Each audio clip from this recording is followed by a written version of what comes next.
Yeah. So it's always nice to know that they're Welcome looking everybody out to for this us. week's edition of Liberty First Foundation Roundtable for December 23rd, 2022. We got a couple days before Christmas, and Congress has already given themselves a big Christmas present in the form of a $1.7 trillion spending bill. This ought to go over real well, to say the least. They're adding more and more entitlement programs, as typical Democratic and progressive Congresses typically do. Welcome, Michael. Mr. Vaz. Yeah, I can't even make heads or tails of that thing. I've just been catching a little bit of snippets here and there about some of the ridiculous things that have been put into that bill. The one thing that I found was amazing is that while we've increased the budget to the FBI, the ATF, and every one of the other letter organizations that are out there that have proven to be working with media outlets against the American people to suppress free speech and free information, the Congress decided that it was a good thing to give $20 million to an organization, not a government organization, a private organization, $20 million whose charter calls for the abolition of ICE. So not only are we funding the people that are screwing the American people, now we're also funding with our tax dollars a private organization that's looking to take down one of our agencies that's supposed to be there for the safety of America. Now, I want to know in the next omnibus bill if it's going to be possible for us to inquire with any of our congressional representatives if we can possibly get some funding, since we want to do the same thing with the ATF.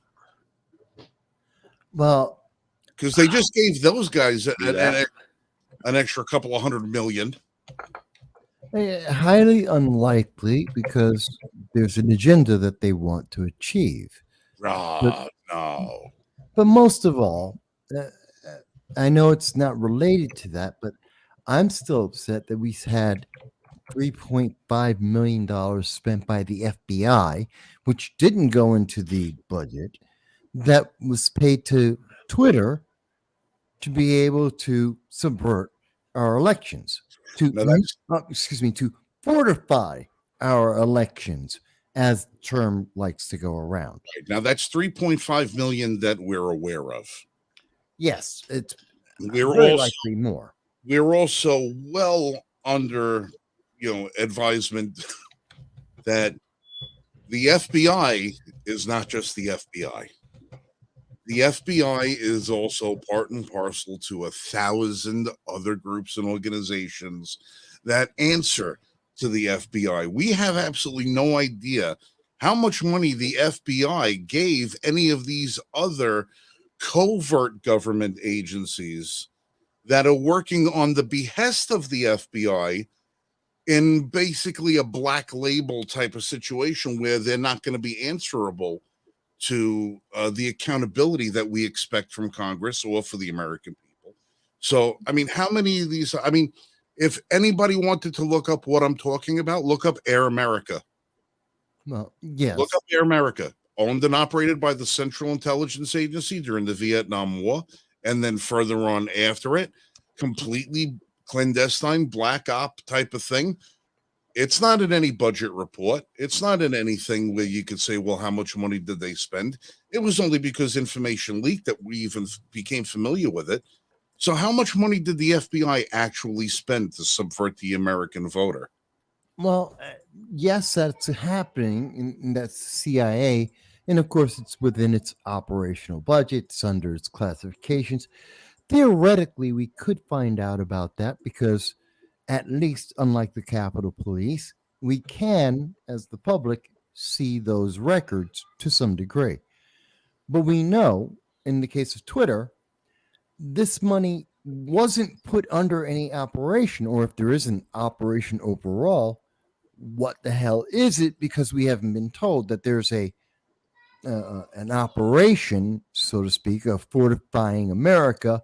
We do know, according to Mark Zuckerberg, that just like Twitter, they were having weekly discussions with the FBI and perhaps the CIA as well. I'd imagine if they've done it with Twitter, with Facebook, and they've done it with Twitter, then obviously They've done it on all YouTube social and media. If they're doing it on one, they're doing it on all. we would have to believe so. We know they're doing it at least with two. Google and its subsidiary YouTube have yet to say a word, but we'd have to imagine if it's two out of the three majors, well, then it would have to be all of them. You have to also consider, too, that Facebook owns Instagram. That all falls under Meta. So you know that was being done across those two platforms, and Facebook and Instagram are two of the biggest platforms that are out there right now. Well, Zuckerberg came out last year saying that the FBI had contacted him. Yeah, that's what I was referring to, that he's already admitted. He's been in regular and we believe weekly meetings with the FBI to fortify elections and other aspects of public safety. I love it. It's always public safety. It's always to protect us. They're breaking all the laws to protect us. And so we have this $1.7 trillion budget that's been passed with so many little things in there that nobody has any clue what the hell we are spending money on. Well, what are some of them? Protecting the salmon. Well, yeah, there's always that's the good old pork barrel spending, bridge to nowhere and all that. Shrimp on treadmill. Yeah, $2 million to rename a building. Well, the mason work is very expensive these days. Yeah, to make a plaque. $2 million to make a plaque. And then what was it? 3.2 or 3.7 million to make that pathway. I mean, Yeah. Come on. Well, but yet we spend how many billions to these three other countries for their borders, and yet they tell us that they tell us in the bill that we're going to give you some money for our border, but you can't do this, you can't fix equipment, you can't do this, you can't make any modifications or build anything, they don't. Once again, we care about everybody's borders but our own. yeah, but I mean, we are spending over $6 trillion a year. We're losing $2 trillion a year. And, if Mike, you maybe want to pull this up, the numbers are available. I mean, this is not a surprise, or shouldn't be. Do you see what I'm trying to share there? Is Mike frozen? Oh, there it is. Okay. So this is our debt. Anyone can look this up. U.S. debt clock. And what's the big numbers? We're at $31.4 trillion. This is a ridiculous number. And look at this. We've got 6.1 in actual spending. They're spending more than what they're telling us. They say 1.7. We're going to spend more than that. We only brought in 4.8. We're talking about roughly $2 trillion in debt adding every year. This is why inflation is up. This is why interest rates are up. Mortgage rates are up. Credit cards are up. Every loan you could think of is up. We are losing. We have per person who pays taxes, not the refunds, $248,000 in debt per person, $94,000 per man, woman, and child in America, $94,000 in debt. These numbers are going up, and we're not doing better. Hell, we don't even have as many people working today as there were people working in 2000, and we have more people today than we had in the year 2000, 22 years ago. Well, here is one thing that most people will not do the math on. This $1.7 billion spending bill amounts to over $5,100 for every man, woman, and child in the United States. Yeah. Well, that's one of the reasons they're going after your Venmo and PayPal account now too, and Okay. they want to get into your bank account. They want their money. So let's equate this out, right? If you are a family of 4, that is over $20,000 that the federal government is spending. Your share is $24,000 or $20,000 for a family of 4. At a minimum. At a minimum. I mean, these are ridiculous amounts of money. And the only reason why they're getting away with it is it's so mind-bogglingly large that people cannot conceive of this. No one can honestly conceive of how much money and how much. No, that's why I'm equating it to what each one of us owe based on that spending. Even there, it's too much money. People can't imagine that. People can't imagine their debt of 5,000. Put it to people a different way. You're losing about. It's over. I'm just trying to do the math quickly in my head here. It's about $500 a week. You're adding $500 of debt per person per week. Every man, woman, you got a little baby, that's $500 a week. You got a 15-year-old. Yeah, basically $100 a day. Yeah. Yeah. Well, no. Let's round it up to 52. There's 52 weeks in a year. So it's $100 a week for each man, woman, and child. Roughly. Yeah. Okay. So that equates out to roughly about what? About $15 a day? At least. Okay. For every man, woman, child, $15 a day is being spent by the government. Yeah. And the only thing that we're going to get out of this is, let's see, 45 billion on top of the 70 billion already spent for the Ukraine. Yeah. We're spending another 45 billion on a war that we are not involved in, with 10,000 Americans that have been abandoned, and that we gain nothing no matter who wins. Whether the Ukrainians or the Russians win, we gain nothing. We will never get this money back. Actually, boss, it's more than that, because the 45 billion was put into the omnibus bill. Then Biden came out later and said that he's going to approve another 1.2 billion for them. Well, that's on top of the 70 billion, actually somewhere between 70 to 90 billion, depending on how you want to count. We've spent somewhere between 70 and 90 billion already. And then that little turd shows up at Congress and preaches to Congress that, oh, yeah, the help you've given us is great, but it's just not enough. We need more. While his wife yesterday went on a $60,000 personal shopping spree in Europe. And you know what gets me? The Capitol Police are expanding, right? The Capitol Police, whose only job is to make sure that Congress and the Senate, that they're okay. The same people who beat a woman who was unconscious on the ground and beat her to death, that we cannot have oversight on. The public has no access to anything they do or any oversight on them. And they have been expanding because Nancy Pelosi in 2021 decided that she wanted to expand the Capitol Police beyond the Capitol and have them open up offices in all 50 states. And they only answer to Congress itself.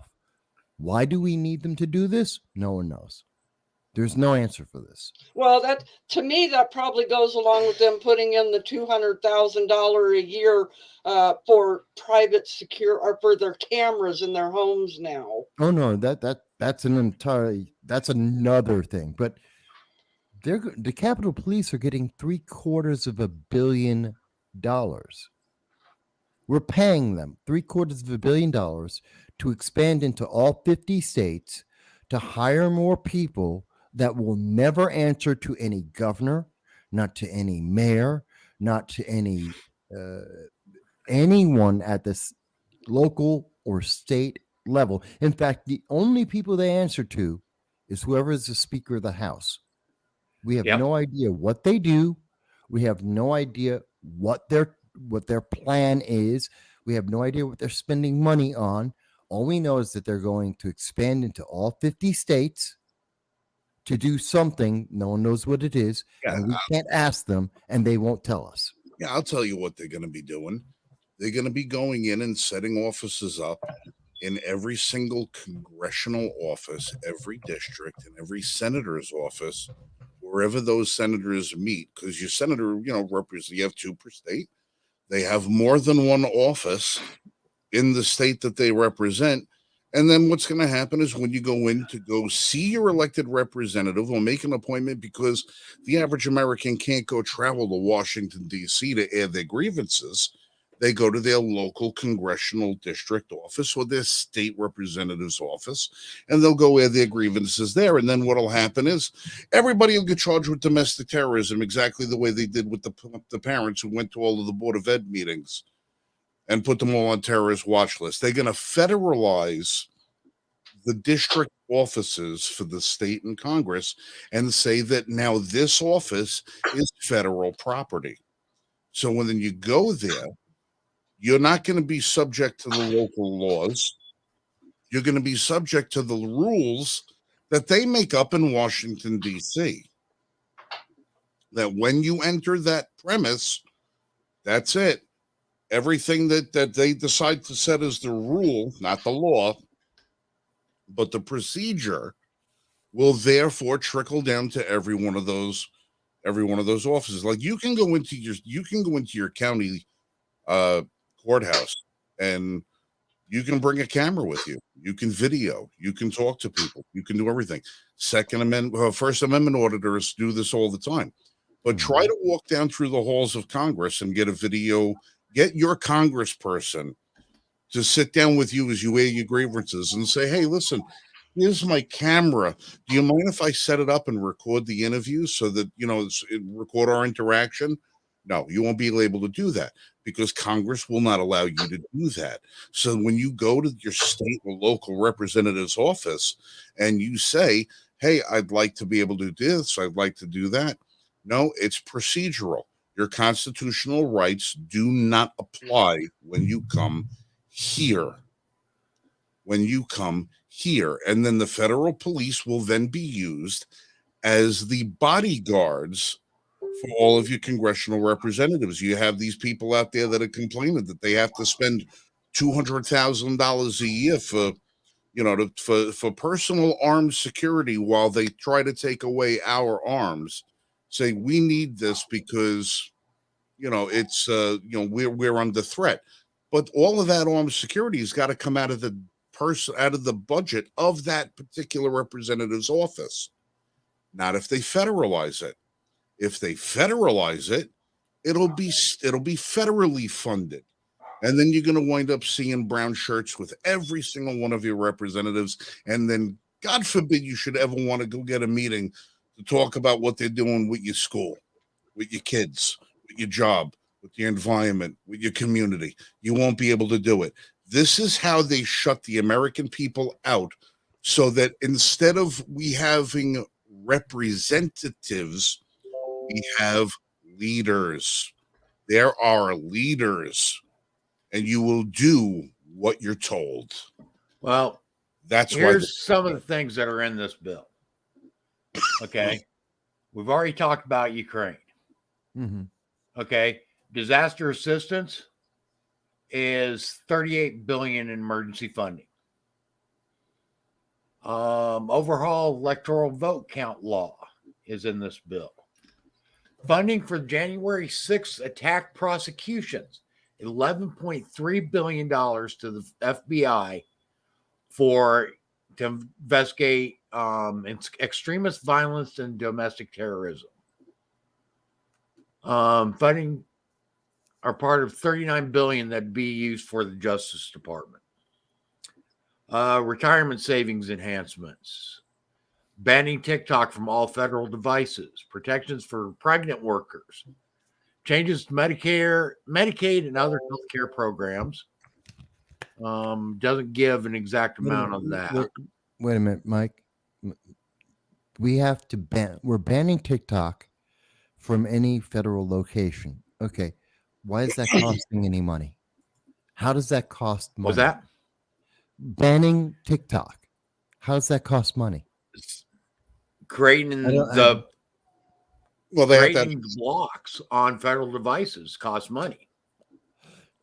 To ban TikTok doesn't cost billions of dollars. No, what's going to cost money is them putting in the patches on the firmware that doesn't allow TikTok to operate on federally owned devices. That is simple and it doesn't cost billions. The only reason it doesn't give an amount on how much it's going to cost for that. Because it doesn't have a cost. It is a simple piece of code that is already basically they already have firewalls at federal Wi-Fi institutions. But you're going to need to have an agency that administers it. You're going to have representatives of that agency that go out there and police the devices. You're going to have people out there that do a PR campaign and raise awareness of it, and then have to do this and that, and then social functions and catering, and you have to have benefit packages and pay scale, and you have to make sure that everybody's equal opportunity employment, and that it's not, infringing on the LGBTQ, MFG, whatever hell thing, and that everybody gets health care and benefits. Because it's that meme where you see the one guy in the street who's digging the hole, and the 40 guys standing around him with shovels that are all supervisors. Paying the one guy is not your problem. It's paying everybody else. But you can't do anything in Washington, D.C. with one guy or one woman. No, you got to have a team. You have to have a team, and then that team is going to have to answer to somebody, and they're going to have to make allotments to come up and testify every quarter for Congress. And there's going to have to be congressional oversight, and then they're going to have to make a committee to oversee the TikTok banning program, that it's working, and a different analysis to find out if it worked. And then they're going to have spies and anti-guys who have to try and figure out how to crack that device, so that if they can get into it, they know TikTok. It's going to be 6,000 people. But it's so ridiculous. I mean, and it's such an. And we put up with it. But it's put up with it. But it's so obvious. Everyone understands, or should be able to understand this. And nobody gives a shit anymore because it's overwhelming. The beast has gotten so gargantuan we can no longer see the top of its head. All we see is the foot that's landing on us. We see a toe. It's climbing Mount Everest with no gear. People have given up. This Leviathan is out of control, and nobody cares, because our grandchildren will be dead and buried before the bill comes due. Nobody gives a shit anymore. Nobody gives a shit. The FBI, we just found out this week, according to whether it's true or not, the CIA had a hand in the assassination of John F. Kennedy. Confirmed information, and nobody gives a shit. Well, that's because they waited 50 years to release it. Yeah, because everybody from the Warren Commission down is dead. The last guy who had anything to do with it was all Inspector, and they waited 10 years for that guy after he dropped dead. That piece of crap. There is no accountability. Nobody cares. It's just going to keep rolling over all of us. We can bitch and moan all we want, but the fact of the matter is, we're just going to get rolled over every single time. Nobody cares. Nobody cares. Everybody's got to go do their little TikTok dance. Everybody's got to do this. Everybody's got to do that. Everybody's got to catch up with The Witcher or this program or that program. Oh, God forbid you miss an episode of Yellowstone. God forbid. Ooh, how come we still don't know anybody who ordered a child prostitute for Epstein Island? We haven't had a single person prosecuted for this. Ghislaine Maxwell is in a comfy resort for however long, biding her time because they told her, if you open your mouth, you go to G-pop. And when you go to G-pop, you hang like Epstein. So keep your mouth shut. Nobody's going to know nothing. Hunter Biden, we still don't know who the little girl on the video with him was. If she's even alive. Nobody cares. Nobody cares. Apathy is the number one problem in America right now, and nobody gives a shit. They're apathetic about being apathetic. They'd all procrastinate, but they're going to put it off till tomorrow. This is the problem. And when you got 18 of your alleged conservative Republicans jump in and vote for this travesty, they didn't even need those votes. They didn't even need those votes to make it pass. Kamala's up there. She had a deciding vote if they would have went 50-50. They didn't need these Republicans to do it, so why did they? Why did they? It's a I can tell you why one said she did it, my representative, because there's so many things in here that's going to help West Virginia. Oh, you should see the hell that she's getting on her feed. Yeah. Here's an idea. The senator and the representatives from West Virginia want a package that'll help the people for West Virginia introduce a standalone bill that says, please, this is what my state needs. Can I get the cooperation of the entire Congress and Senate? Can I have that? Let's vote on that. That's how you do it. And that's the thing, is you can't do that. You can't, because look at what happened to Manchin. Manchin said, I will help you pass your bill if you help me keep coal going. He passed the bill. Now everything that comes up with coal, they go, nope, we're not doing it. Here's the thing. You can't pass bills that particularly benefit a single state. Period. Yes. Cannot be done. It is not allowed by the Constitution. However, they do it daily. Okay, in the Congress. Now, I go through this, okay, changes Medicaid and healthcare programs. They're adding an option for states to offer 12 months postpartum coverage. That's going to be federally paid for. There's increased support for military veterans. I can see that under federal. Beefing up nutrition assistance. Okay. They're giving a $40 grocery benefit per child per month to index inflation on top of what they're already giving. What inflation? That's for all the illegals. Okay. They're increasing Pell Grant awards. They're providing another $132 million for Capitol State Police or Capitol Police. Yeah.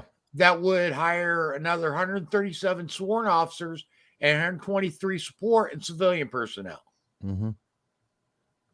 Okay. It also give $2 million to provide off-campus security for lawmakers in response to quote unquote evolving and growing threats.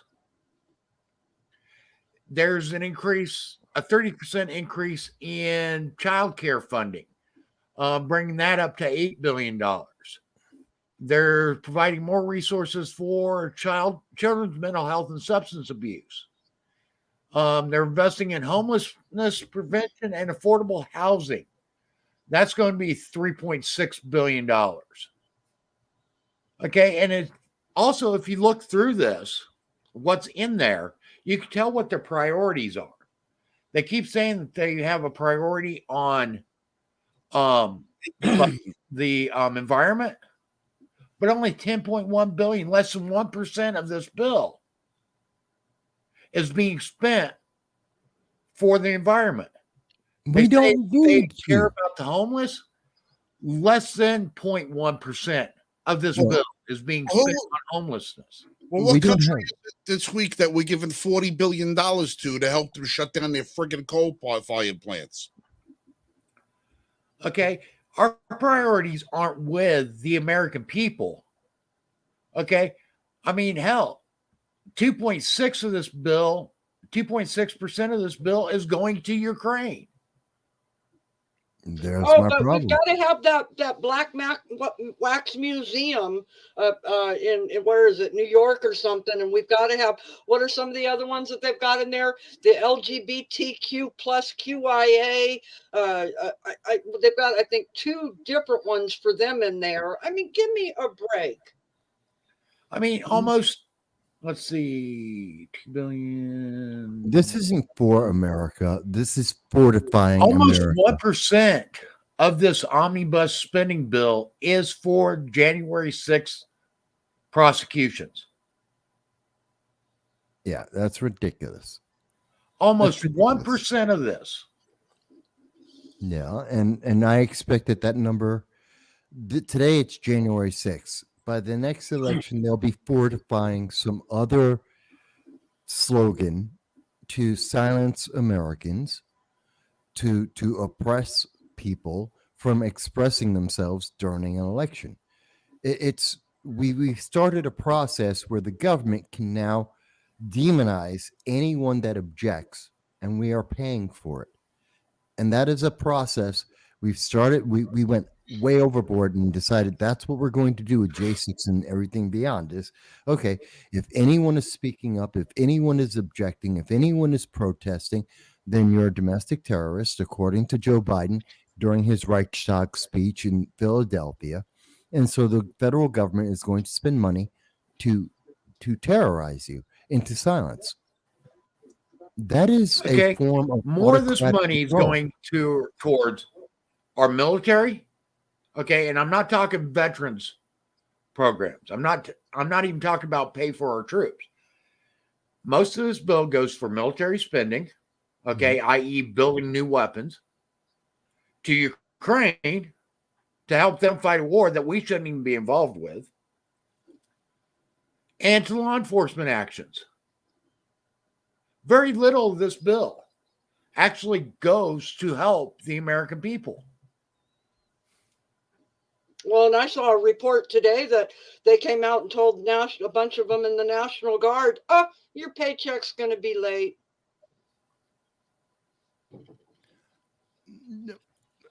This is all part of such a bigger problem.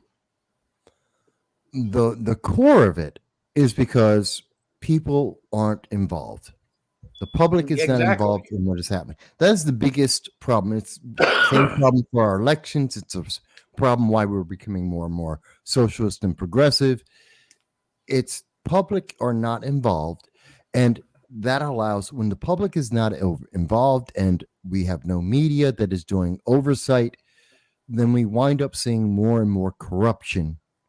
And that corruption always leads, in all of history, it leads to the same point. That means more of an autocracy. That means more authoritarianism. It means less freedom. It means the end of America. That's the path we are on. That's what we are seeing here. And well, not to get bankrupt it. Go ahead. Not to get off the omnibus bill, but to go with what you're saying. Look at what came out in the hearing the last couple of days in the lake incidents. They went in, and when they looked at those ballots, an X amount of them, they were 20-inch paper, but the ballots were printed 19%. 19-inch, yeah. Yeah, inch. You can't tell me that. The only way that can happen is if somebody tells it to print that. But oh Again, no, there wasn't any nefariousness in that election. well, it's never nefarious because we have to fortify the elections. This is the term used by Newsweek and Time Magazine. This Well, is one of the their biggest problems investigation. I have with that whole election is the Secretary of State who oversees the election was also running for that office. Yep. Okay, and she should have recused herself from any involvement with that election, Well, regardless then of whether she's Secretary of State or not, because what? the Assistant Secretary of State for the state could have taken over.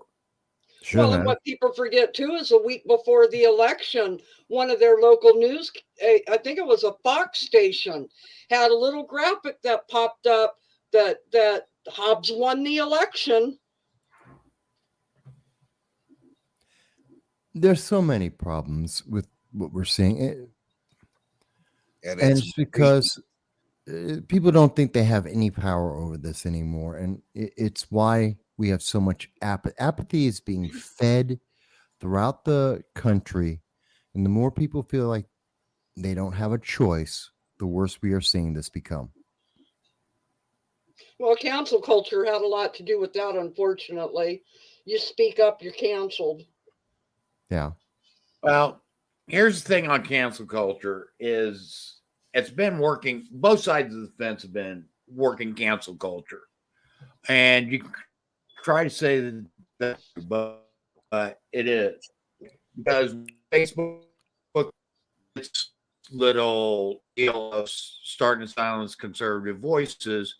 Every conservative was up in the air saying, "Get off Facebook, get off Facebook, get off Facebook." Same with Twitter and other social media platforms. Okay, so cancel culture is coming from both sides, and honestly, yes, cancel culture does need to stop. I totally agree, but we can't point the finger at one and not point it at the other. No, just the left's more better at it. No, they're not. They are I both think they just are. as guilty. They're both doing it. Not that they're both guilty, just one is better. One is progressives are Oh. so much better at it than Yeah. anyone here's else. the deal. If you had the president, this current president of the United States, come out tomorrow and issue an edict to his ilk that they should all do something extremely heinous, they would follow lockstep, because there is absolutely no diversity of thought in the left wing of America. They follow orders, they march to the same beat, they support whatever ridiculous thing is that they put up, no matter what crimes one of their own breaks, no matter what ridiculous thing they ever do. They stand in lockstep. They stand arm in arm. They don't ever break ranks. They don't ever break ranks. The only time they ever break ranks is if somebody, like I'll give you for an example, like Al Franken, panics when the accusation comes out and decides to fall on his own sword before they can formulate a plan. As soon as they formulate a plan to get behind that person, they stay behind them, and then that's the end of it. The right in this country, they're such chicken shitted bastards. They are afraid. They're afraid of being called racist. They're afraid of being called sexist, homophobic, transphobic, trans fat, whatever the hell thing that somebody wants to call them. They are so scared shitless that label's going to stick, that they run for the cover. They run for the cover usually to the left. And whoever it is that said something off color or did something off color, now, even if that thing that they said needed to be said, if it has to be said, because nobody else will say it, the right will abandon them. And with them is their principles. They abandon their principles without ever standing arm in arm and saying, you know what, it's time for us to fight back. They don't do it. They have no balls. We have no. They want to call themselves leaders, but not a single one wants to lead us into battle. They all want to just lead us into hell. They want to lead us to the next compromise, lead us to the next time when we're supposed to give up more of our rights. They want to lead us to a comfy middle, because the middle today is where the left was 50 years ago. Now everything is over there. Everything is over there. When you can have something else that I want to bring up and say, oh, this is perfectly normal strip club routine for your 3-year-old kid, and that's mainstream. We got bigger problems in this country, and it's about courage. There is none. Oh, here's something else I want to bring up. Okay, they keep saying that we need to meet in the middle, meet in the middle, meet in the middle. Except a lot of this meeting in the middle is unconstitutional. It's not constitutionally allowed. Okay, but they keep saying, well, you need to give. Okay, you need to give a little ground. Quit. Okay, the problem that we're having is we've given up too much, and now we've got a government that acts with no accountability, and they can actually take and go outside at will, and nobody questions them on it. Yeah. I'm so concerned that people don't see where we're going with all this. I'll give you a great example. I was doing my top 10 list just a couple of days ago. I published out my top 10 of the year.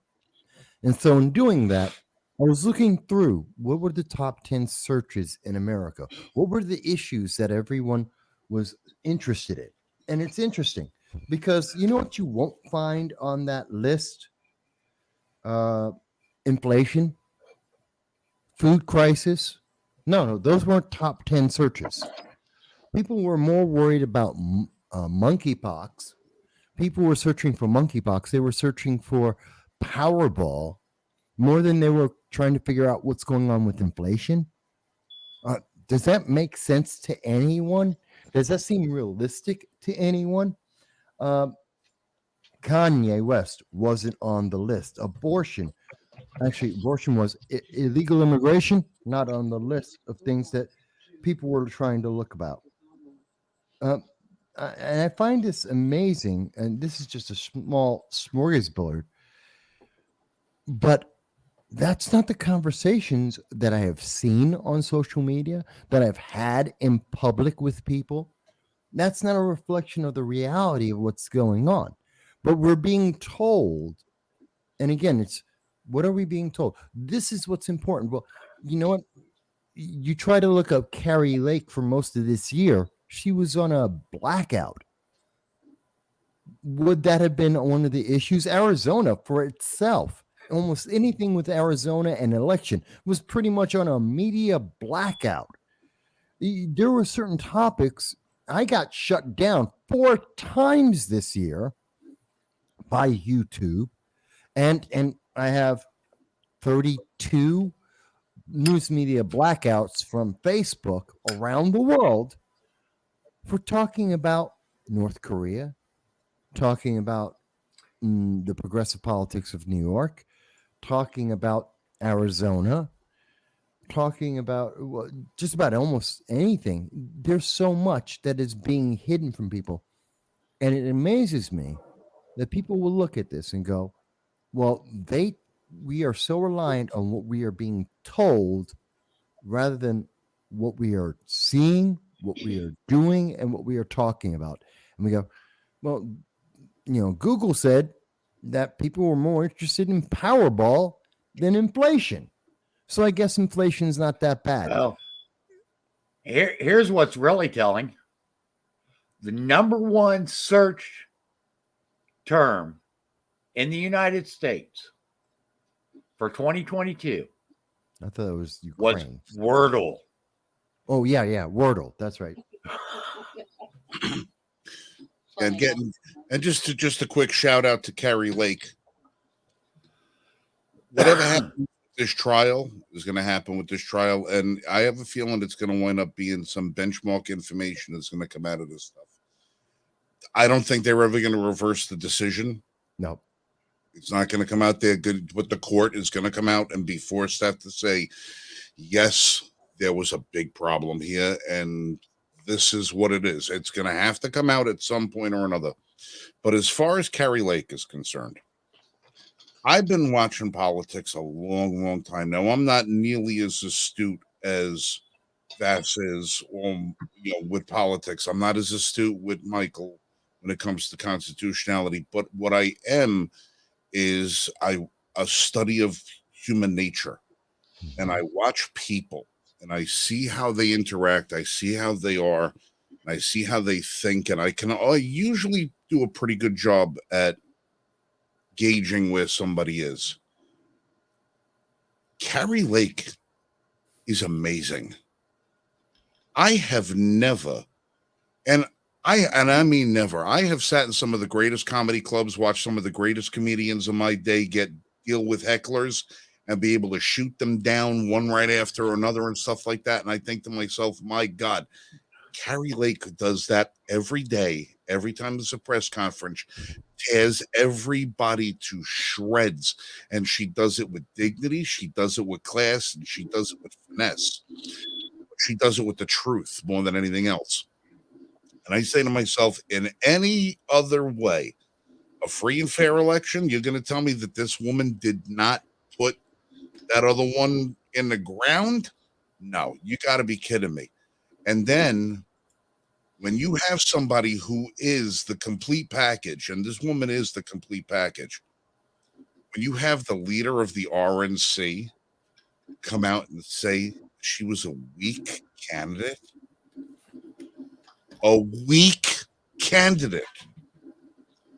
that woman ran one of the best campaigns I have ever seen, was able to do everything, and she never got caught off guard, nothing. She was just an animal. Just a complete animal, went for the blood. And you have this Rona McDaniel coming out saying, oh, she's a weak candidate. That's why she lost. Weak candidates, pig. Weak candidates don't get social media bans and blackouts and still has national attention. You can't say that. It's stupid. They don't do that if you're a Republican. The Republican Party wants dead fish candidates. They want dead fish. Just whoever's going to go with the flow. Just go with the flow. Who was it that says in matters of principle, in matters of fashion, act like a fish and go with the flow. In matters of principle, stand like a stone and divide the river. We don't have candidates that are. We have candidates that stand like stones. We don't have a political party in this country that will back them. They want to back the dead fish. They want to back the ones that'll just go with the flow.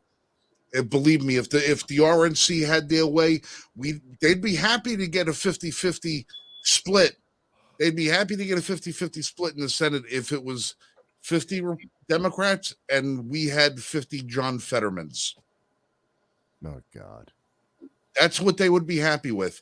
They would be happy with numbers and no character. They would be happy with the vote and no voice. They would be happy with presence and no principle. That's what they would be happy with. Because they could fundraise off that shit. They can't fundraise off of a lion and a tiger who tells them, I don't need your shit. I got the people backing me. That's why the RNC don't back the right people. That's because they're too short-sighted. We are looking at our politics and the consequences of those politics far too short-sighted. Our politicians, and we are allowing our politicians to be too focused on that next election instead of what they did and what are the consequences of it. I mean, you've heard me say it many times. We need to elect effective and efficient people. We need to have effective and efficient laws. We have to understand what happens next. We have to think about the consequence. And when we don't, that leads us to where we are now. Joe Biden shut down the pipeline, had no understanding of what the consequences of that were.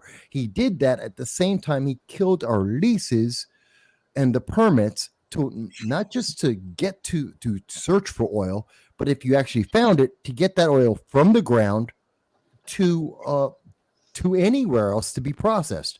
He shut that down, which he didn't realize means that energy independence disappeared, which means that we are now dependent on OPEC, which means you really he didn't understand the no, ramifications of his actions? no, That I was don't. deliberate. No, that was about politics. That was about appeasing progressives. He really didn't understand that once you do that, and we have to go back to OPEC, that we're going to spend more money. It's going to slow down. It's going to increase the cost of energy, and that is going to increase inflation. He didn't realize that that was the consequence of that one action. He didn't realize that once you add in other factors, that's going to go down the line. He didn't think about Afghanistan when we ran away and created the first terrorist army of the world and left 5,000 Americans at the same time. That signal, that was the big white flag of failure and just absolute surrender, that all leadership in America was suddenly seen as being gone, which would lead to 72 missiles being fired by North Korea, threatening South Korea and Japan. Japan is so. Here's something.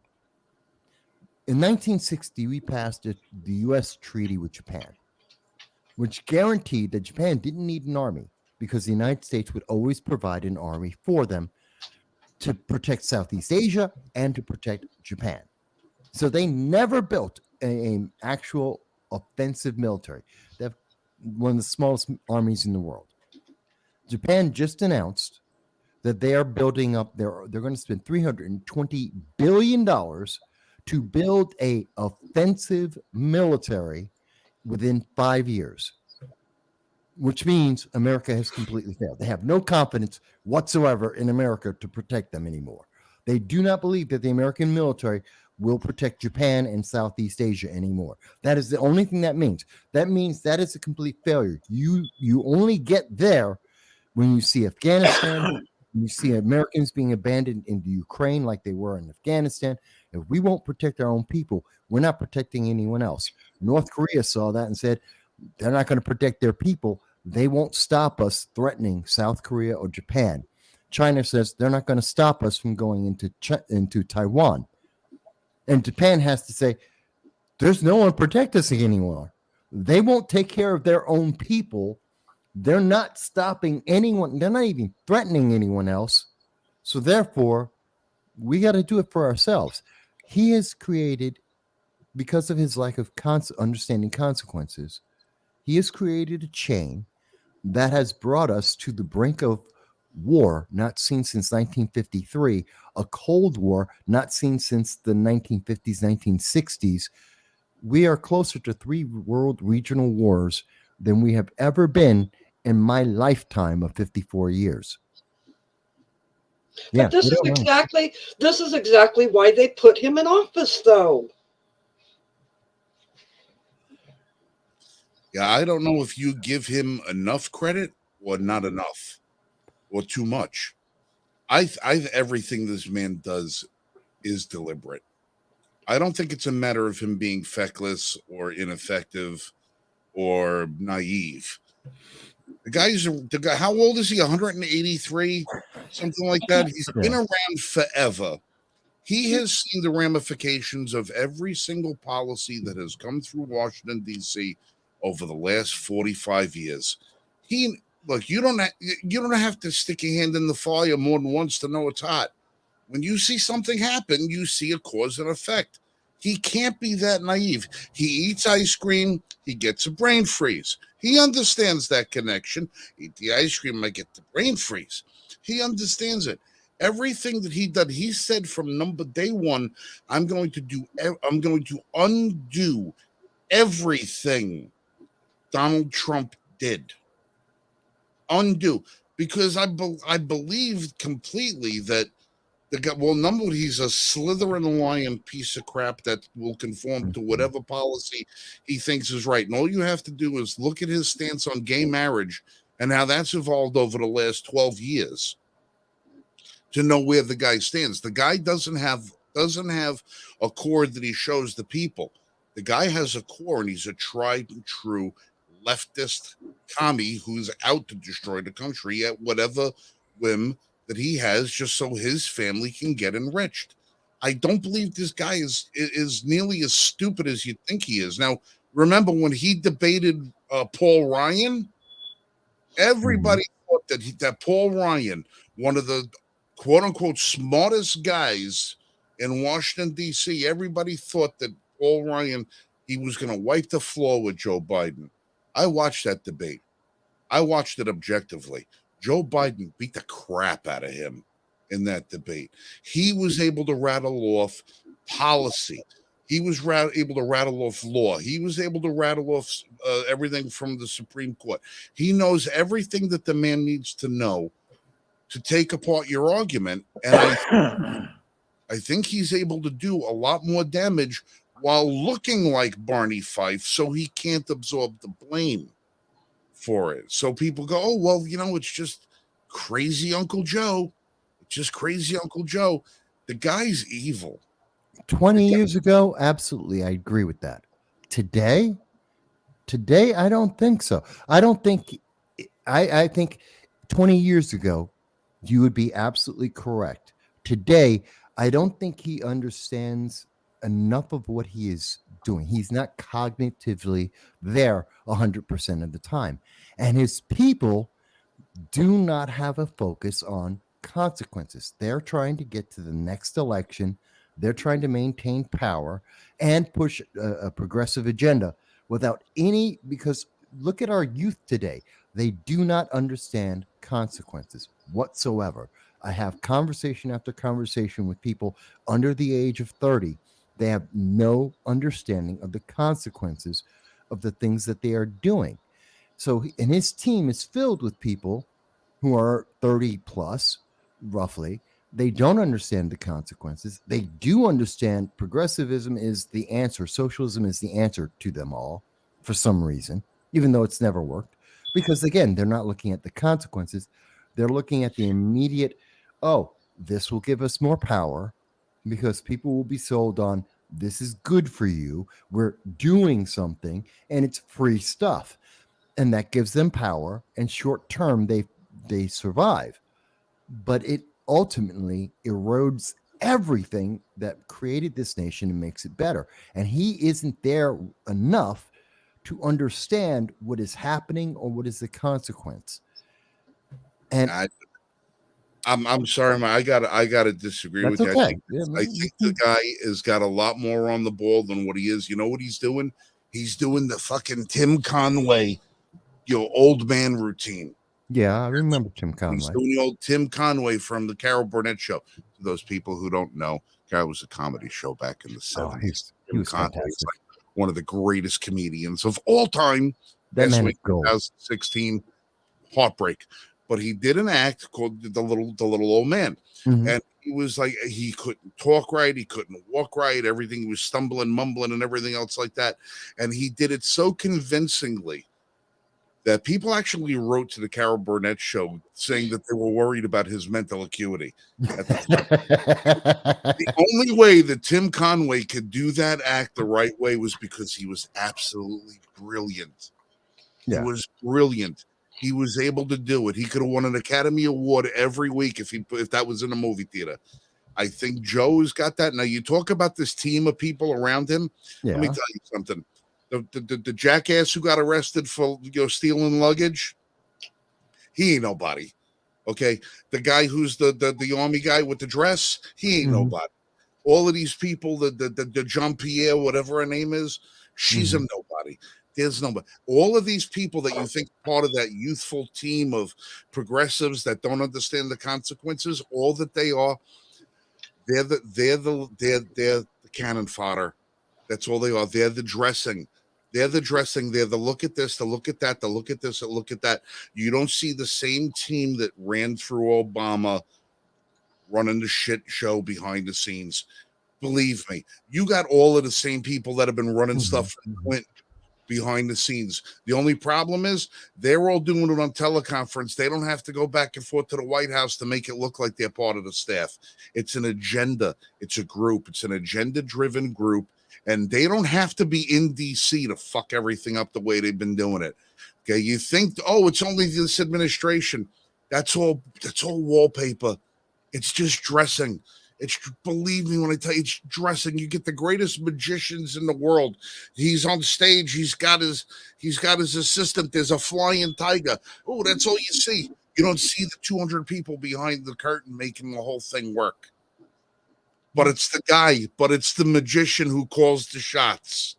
It's the magician who called the shots. He designs the tricks. He knows the timing. He knows what to pull. He knows what to say. The magician calls the shots. He's got 200 people behind him. And the only thing you ever see is him and the showgirls. That's what it is. It's all the showgirls. And while everybody thinks that, oh, it's just creepy Uncle Joe, the guy's giving away billions and abandoning thousands of Americans who are probably mostly dead by now. We don't even know. Refusing to prosecute child predators, suppressing votes, suppressing the First Amendment, destroying the Second Amendment, leaving our southern border open to the tune of 20 million illegal aliens in this country, thousands crossing every single day. This is not by accident. This is not because the man is stupid. This is the continuation of an agenda that's been around for decades. Decades. This just happens to be the latest guy they could sit behind the desk.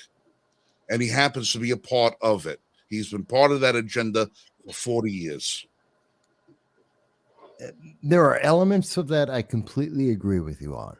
And there's a couple of elements, like I said, I think Biden in the past was absolutely part and parcel, 100%. But when I see a man who has to be told where to sit and where he needs to speak, unless he is doing the greatest just distraction campaign ever. I mean, if he's smart enough to just go, I will screw with these people forever. Give me a card that tells me where I should sit. I'm turning over here. I'm going to shake nobody's hand because these people will be so distracted by that they will never remember what I just did. If he's that smart, then I have to applaud that because that's just such stagecraft like I've never seen before. Well, all you have to do is look at the questions that he won't answer when he's asked. Nobody tells him when to walk away from the microphone. Nobody tells him what questions to ignore. Nobody tells him what reporters to walk away from or anything else like that. Granted, the man's he's not on the top of his game. He's not physically fit. He's not mentally or emotionally fit for all this stuff. But he went into a friggin' tirade the other day behind the White House. Inside information got out where he was verbally abusing everybody on the staff because they weren't doing the things that he wanted done as quick as he wanted. He turned into a tyrant behind the scenes. This is not the actions of somebody who doesn't call the shots. Believe me, he's calling shots. The guy's a shot caller. He might not be calling them as fast, but everybody on his team, this is the agenda. They might steer him, if he gets a little off course, they might steer him back to the agenda.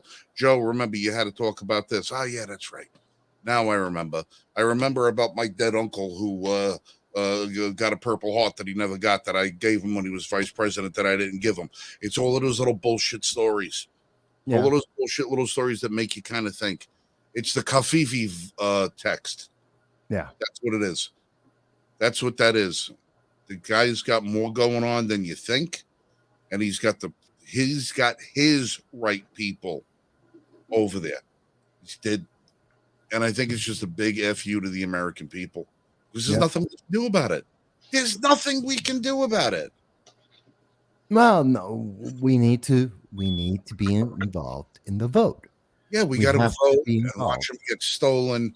We got to vote for all these people at the local level who are never going to get to beat the person who's the incumbent. When they're gonna have to primary everybody, and then everybody.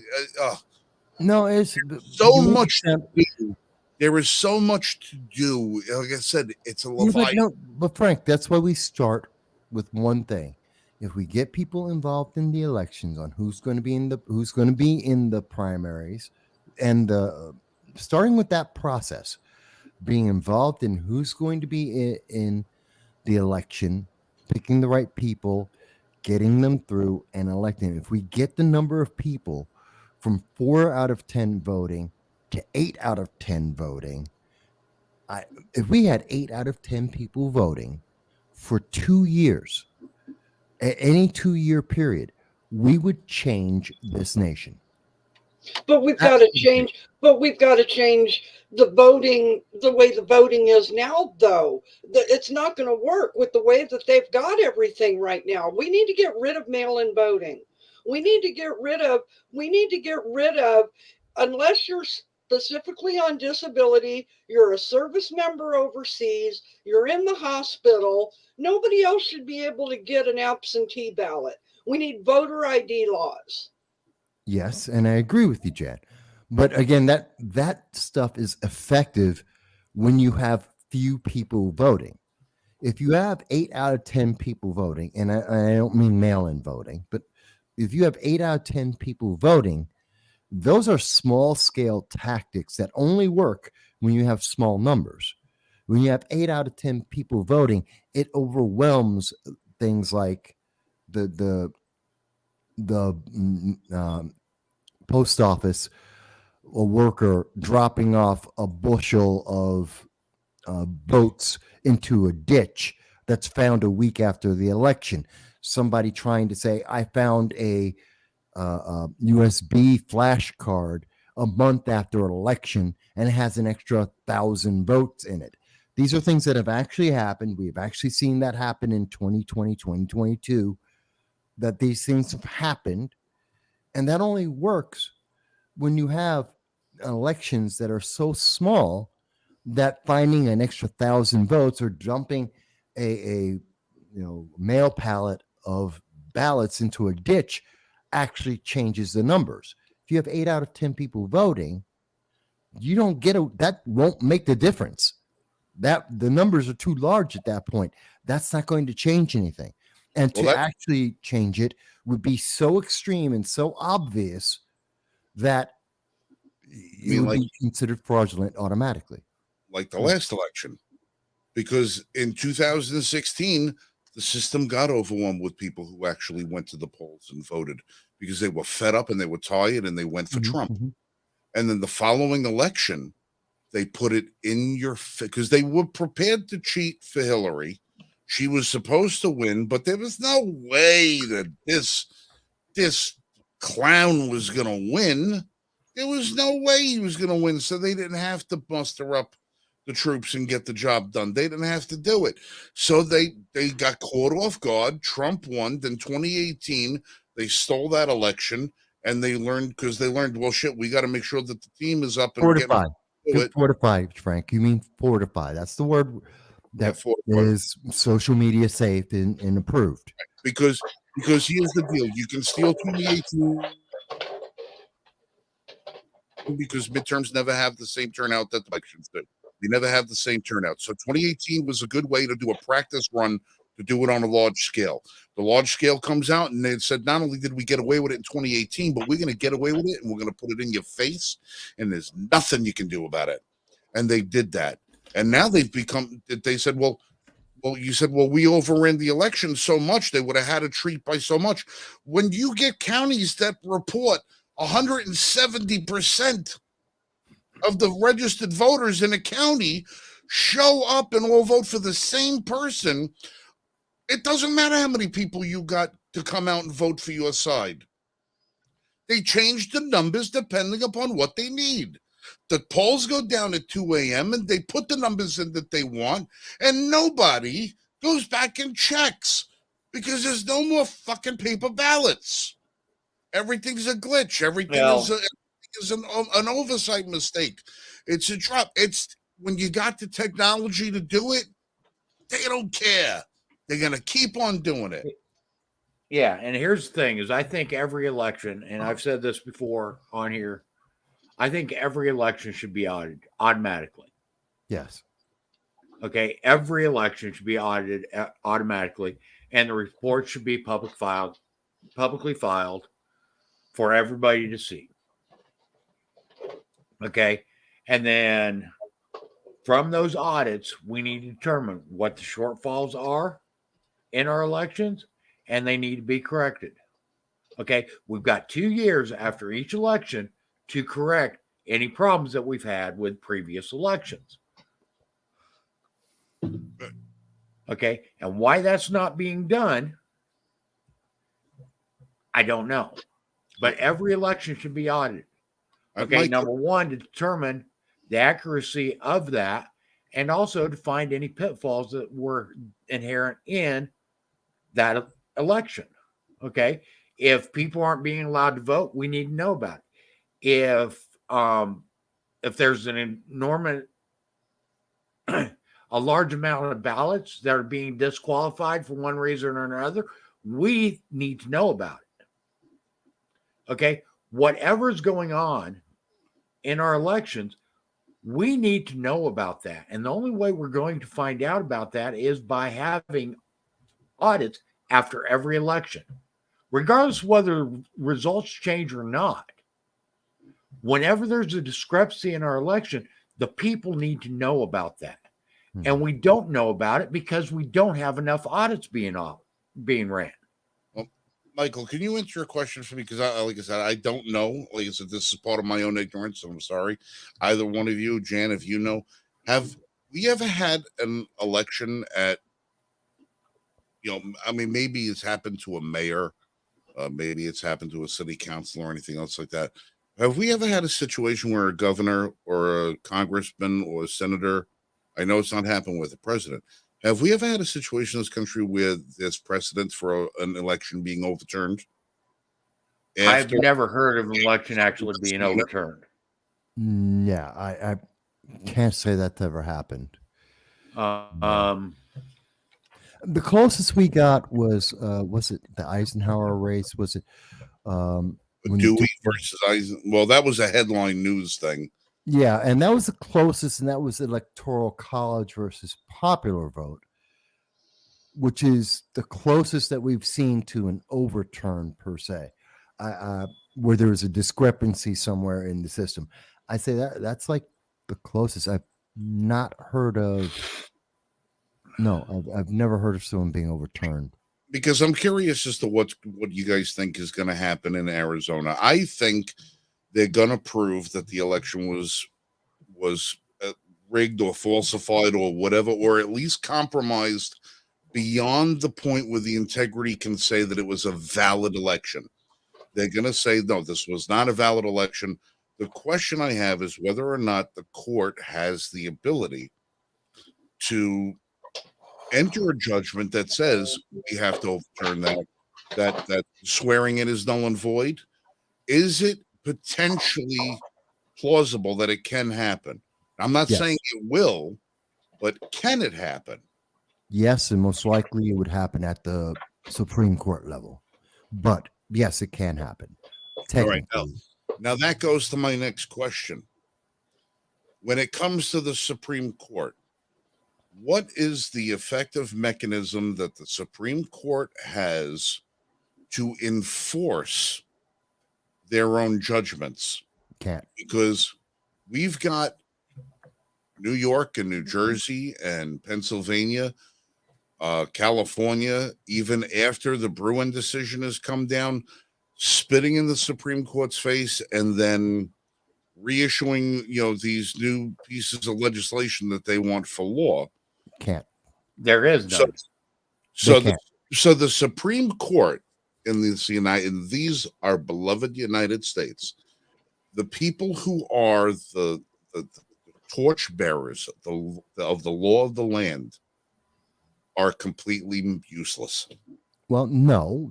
The way it's supposed to work is the Supreme Court is the arbiter of what is constitutional and unconstitutional, what can be allowed and cannot be allowed in the nation. That is supposed to be supported by the enforcement by the executive branch, which would be the White House and all its various departments of the government, funded by the legislature, the House and the Senate.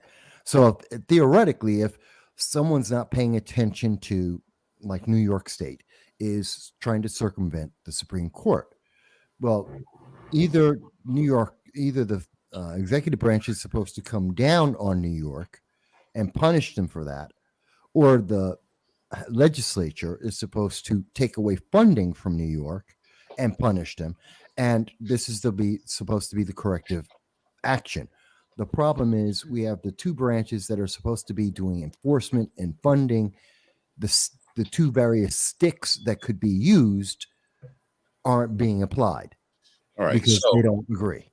So when we have a Supreme Court that comes with a decision, either overturning Roe v. Wade or doing Bruin or something like that, and you have an administration that not only is not enforcing the edict issued by the Supreme Court, but is working in direct opposition to the judgments made by the Supreme Court, what recourse do we as American citizens have when even what's prescribed by the Constitution in our United States is not being adhered to by any branch of the government? Title 42, Section 1983.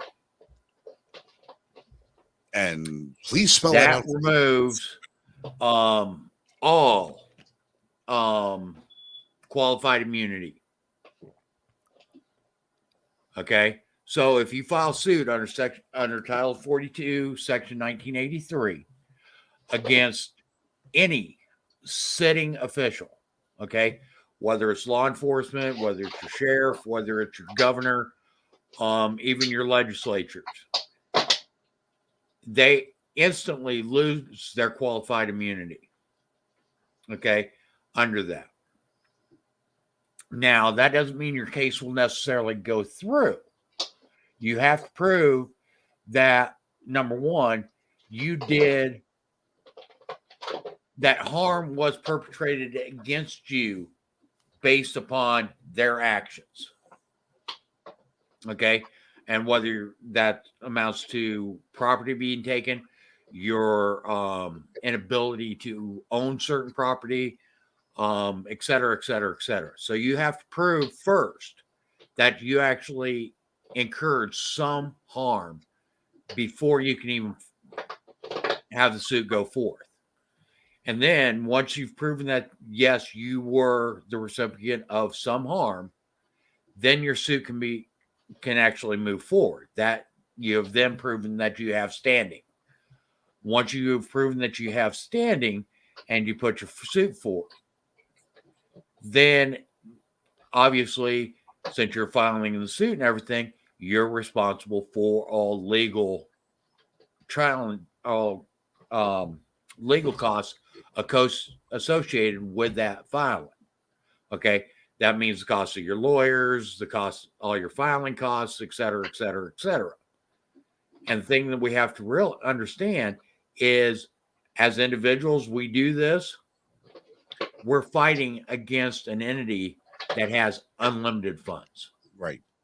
So when we have this situation like what we have here, what recourse does the Supreme Court have? As if to say, can the Supreme Court issue an arrest warrant? No. Way a regular judge would? Okay, so they can't do that. Okay. The Supreme Court, the only recourse the Supreme Court really has on this is by Constitution, okay, by the Supremacy Clause. All courts must abide by any decisions put forth by the Supreme Court. Right. So when we file against New Jersey for what they're doing in New Jersey with their law, they have to abide by Bruin. Right. Understood. Yeah.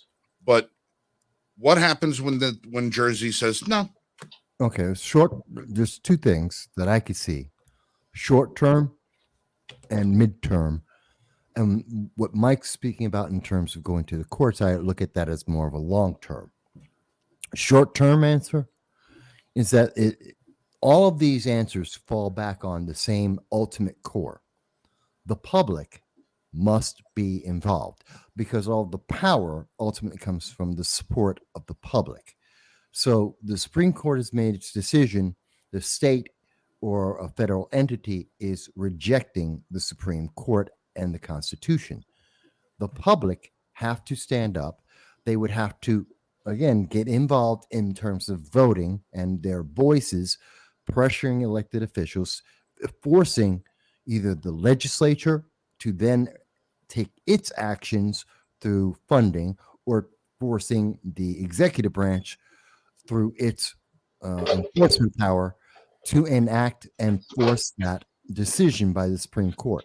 And if they don't, the public then has to re-elect, wipe out, just remove all the people who aren't doing that through the election process and replace some people who will. That requires the public action. The intermediate action, actually, this is even furthest, at the furthest example. So that's kind of the short and intermediate term. The public has to raise up their voices and or change everybody through the election process. And If all of that fails, at the final answer, Second Amendment. That's the final. Ultimately, okay, what I've always said all the way through, ever since I've been involved with this, ultimately the power resides within the people. Yep. But the people have to be organized. Mm-hmm. If they aren't organized, if it's only a single individual going up, they're going to lose every time.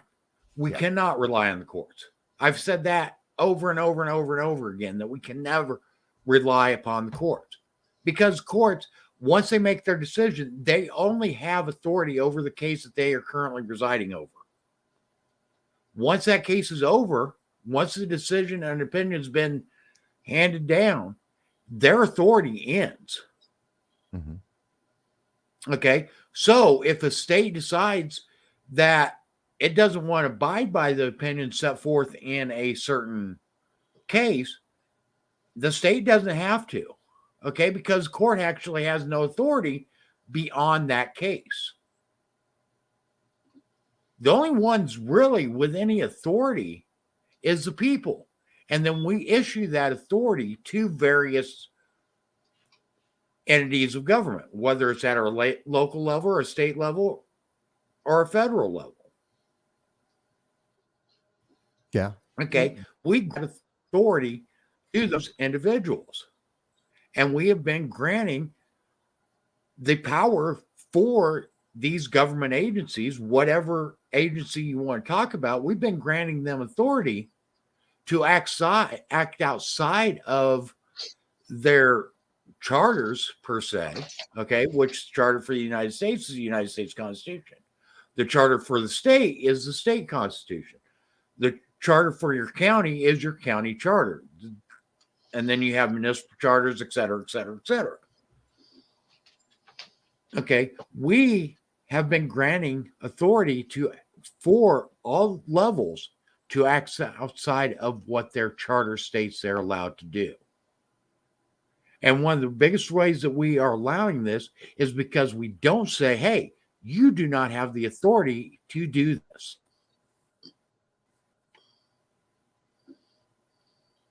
Okay, well, so ultimately, we are our own worst enemies when it comes down to it. And the simple fact is too many people are apathetic of it. They don't feel like they have any power. They don't feel like they have any control. They don't feel like they have any authority to say anything. And then also, from the time we are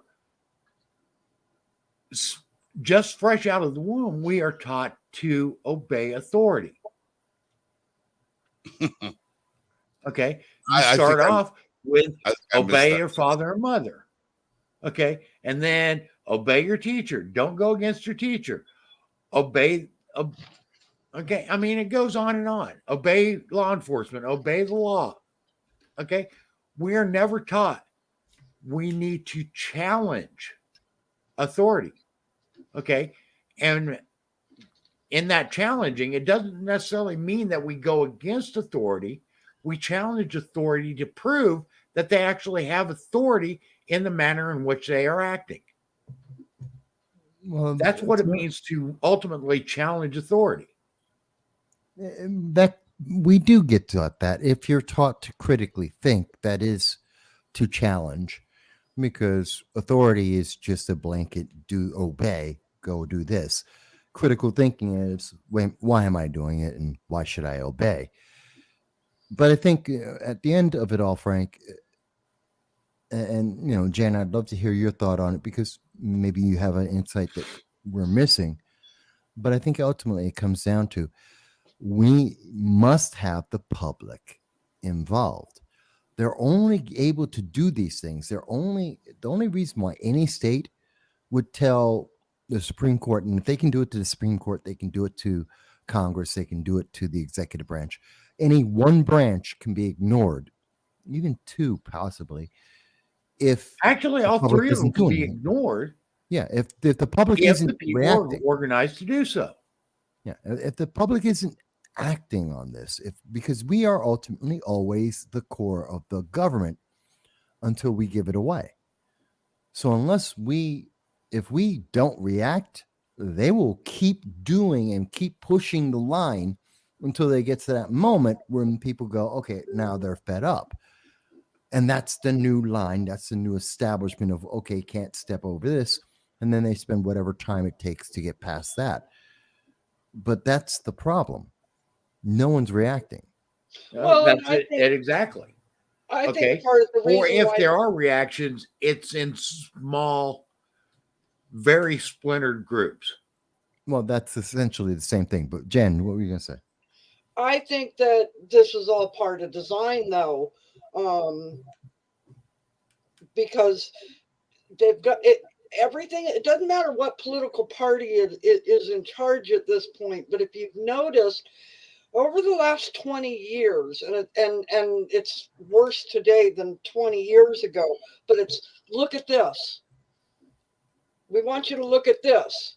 And people start getting an emotion about it, and it's, oh, look at this over here.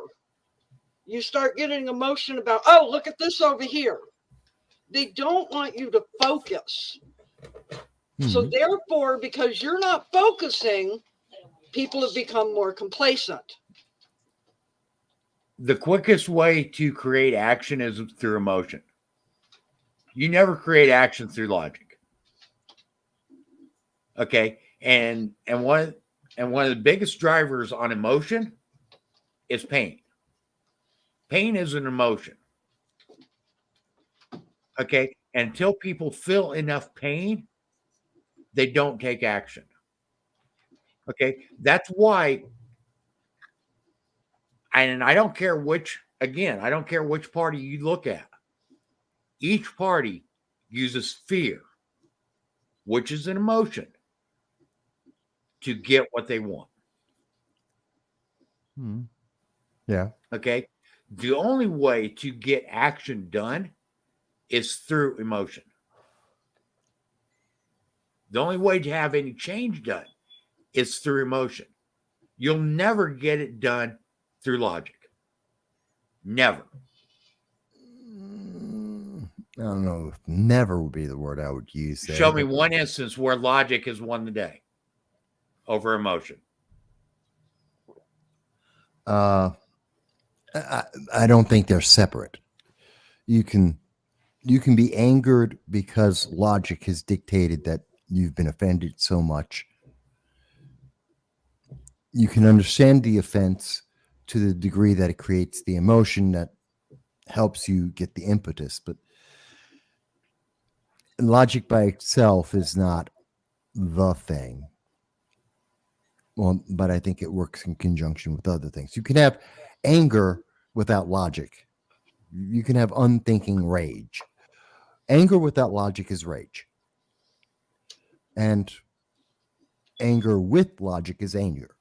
There's a big difference. Rage is unguided, just ramshod, running. It's a bull through a china shop. It's just rampant, widespread, dispersed. Anger can be much more focused. And I think in anger and that focus comes from the logic to understand, no, it's not everything. It's this thing. This is what I want to target. This is what I want to pinpoint and change or affect or impact. There's a difference. And I think right now, everyone's very diffuse. It's very dispersed. People are all over the place and they're being pushed all over the place. And that's Well, yeah, that's why I said. I mean, if you look at it, today we have a crisis. Tomorrow it'll be another crisis. The next day it'll be 2 crises. Everything is an existential threat now. Oh yeah, we're having generational. Let me ask you guys: did you ever hear this before? I don't believe I have ever heard in my lifetime, 54 years, of a once in a generation snowstorm. I've lived through blizzards. I've lived through snowstorms and ice squalls and nor'easters. I've never heard of a generational snowstorm. Have you ever heard of that before? Because it's got to fit in with their climate change agenda. It used to be 100-year. Oh, it was 100-year storm. It was a 500-year flood. Your parents never knew snow like this snow. I remember 3 feet of snow. What was it? The snowstorm of the blizzard of '88. Dude, I just sent the picture of '88 coming back from Bainbridge to Oneonta. It's impassable right now. Yeah, that was '88. It was. And you want to know something? I saw the same shit last year. Yeah. The year after that, and the year before that, the year before that, the year before that. Yeah, they just shut down New York. The emergency. It's state of emergency. New York State's getting snow. We're New York State, Northeast. We're Northeast State. We get snow every year. When would you not get? We've never had a year where New York State doesn't get snow. Syracuse always gets a blizzard. Always gets snow. Rochester, Utica. I mean, this is normal. What are we talking about? And now it's generational. I'm like, okay, I've lived through 3 generations. Again, it's to feed off emotion. It's to feed fear. It's stupid. Yeah, it is fear. It is the fear. Oh my God, it's so bad. No, it's not. Come on. Well, I wanted to bring something up. Did you guys see the article that came out today from San Francisco where UCSF, I'm going to read you the headline. UCSF apologizes for prisoner experiments where doctors injected pesticides into inmates' veins. You see, that's not an experiment. That's attempted murder. Or murder if it was successful. That is not an experiment. That does not shock me. Because it is notorious for these quote unquote ignorance. Okay. Well, what year was Tuskegee? Tuskegee. That was in the late 60s, early 70s, I think. Okay. If you open this article, it tells you 60s and 70s. Yeah. Mm-hmm. Well, Tuskegee was not the U.S. Navy left loose chemical and biological agents off the West Coast. Yeah. Okay, so they could see how it would propagate through the population. I mean, there's been numerous experiments conducted by the federal, state, and local governments that have been just horrific. Okay. They've got experiments where they experiment with radon on people. It's you can look at through our history and the abominations of quote unquote scientific research that has been allowed. Well, and I think the thing that angers me the most is you know, we had the Nuremberg Code that came out, and yet they're still, they've, you know, it shows even after the Nuremberg Code, shortly after, how quickly they continued to do experiments They never stopped. and never stopped. Well, because and that's there's the thing. no because there's Who no enforces the measure of Nuremberg Code? accountability. Who's going to enforce Nuremberg? The Yeah, people they doing sure the didn't enforce experiment. it. They sure didn't enforce it with the vaccine, forcing it on people when you're not supposed to be able to. Hey, Ruby Ridge was an experiment in accuracy. The Brants Davidians were an experience in experiment in fire retardation. It doesn't matter. They don't care anymore. They don't care. Human life is got no value. The Constitution has no value. The law has no value. Nothing has value except their agenda and their thirst for power. That's the only thing that has value, and we will keep dying as a result of it. Americans will continue to get murdered as a result of it, abandoned as a result of it, and our civil liberties are going to just continue to get stripped and raped and thrown away. I mean, ultimately, the question comes down to who governs the government. The public. That's who it's supposed to. Yeah, but you have all these experiments going on. I mean, what did I see? I saw one the other day. Rand Paul was talking about it. You guys remember the mouse or whatever it was that was on cocaine on the treadmill? Well, they just had one that Rand Paul came out talking about where they spent over like $3 billion on it, and it's like, but we don't see the information on this. They just go back into the back rooms and say, well, we're going to get this funding for this. Yeah, that's all under various grants that they put out there.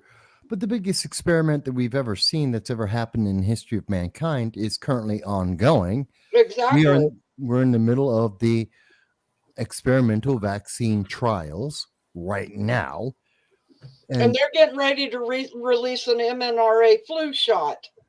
Yeah, and that's the new thing. mRNA. It's like I will never get one of those shots ever. That's me personally. We're not doctors. This isn't medical advice. That's just me personally. I would never. Again, I'm coming back to the questions that I was going through to begin with. Okay, who governs the government? And obviously, it's supposed to be the people, but obviously, we aren't. Who polices the police? Same thing, the public. Okay, but again, obviously, we're not. Mm-hmm. Okay. So how ultimately, do we do it? It's like, how do we do it? How do we do like it? I said, a lot of this stuff is in the background. Only because we allow it to be.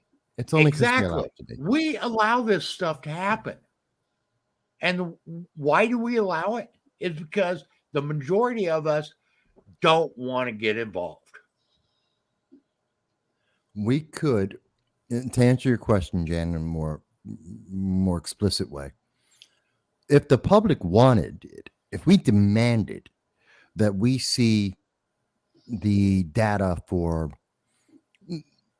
easy thing, January 6th, if we said release, if the public, if the nation said put out all 40,000 hours of the video of January 6th, if we said that if the public as a nation said that to our government, they would have to turn it over.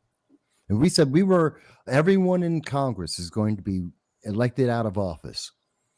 Every presidential candidate is going to be elected out of office.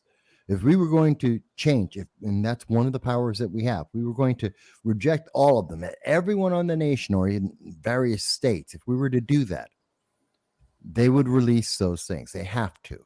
It's part of the Constitution. They'd have to literally have a coup if the majority of people were actually asking for that, and we can get those documents. It doesn't actually even need that many.